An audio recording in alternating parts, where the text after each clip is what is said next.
How can any of us be safe and feel comfortable to walk on these streets? I certainly don't feel safe. I'm looking over my shoulder all the time now. Our streets are not safe. Probation work has to be tight, has to be high quality, because the risks, the stake is high. The stake is lives.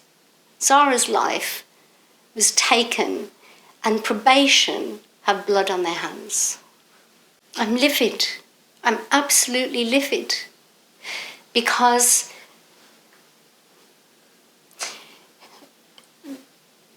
two days after she was murdered, I was told by head of homicide, I asked head of homicide, of the homicide team, did this man have a history of violence?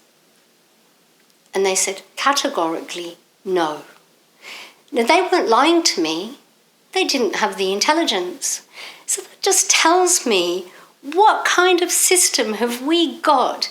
One of the staff members in the report is quoted as saying, I didn't have time to read about his history,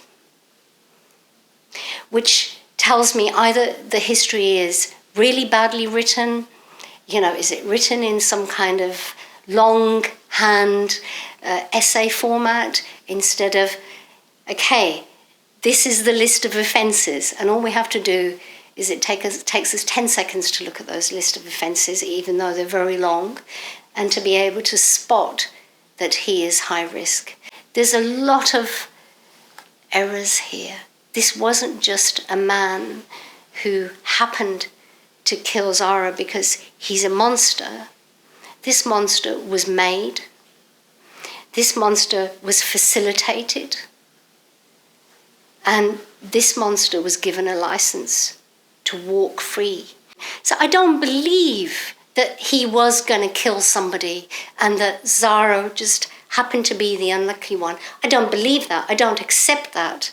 I think that's a really good way of walking away and allowing yourself as ministers to sleep easy. We can't sleep easy. Why should they? High level, there are people at the top that are responsible for this.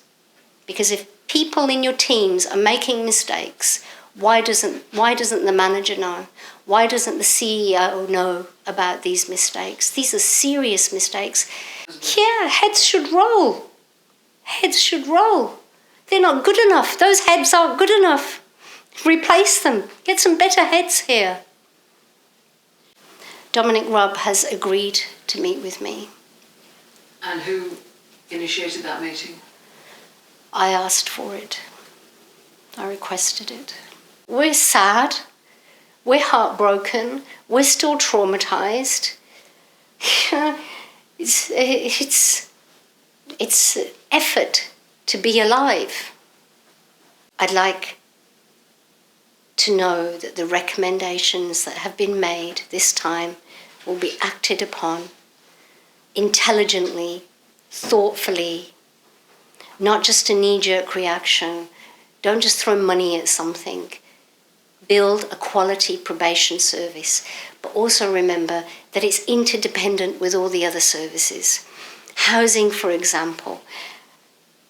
When I heard that people are released on licence, even high-risk licence, without a fixed abode, I laughed. What sense is there in having a service like probation services if there is no housing?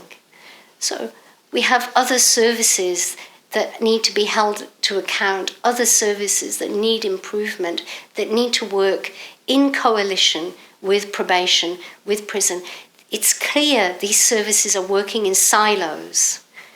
How can we have a coherent service? How can any of us be safe and feel comfortable to walk on these streets? I certainly don't feel safe.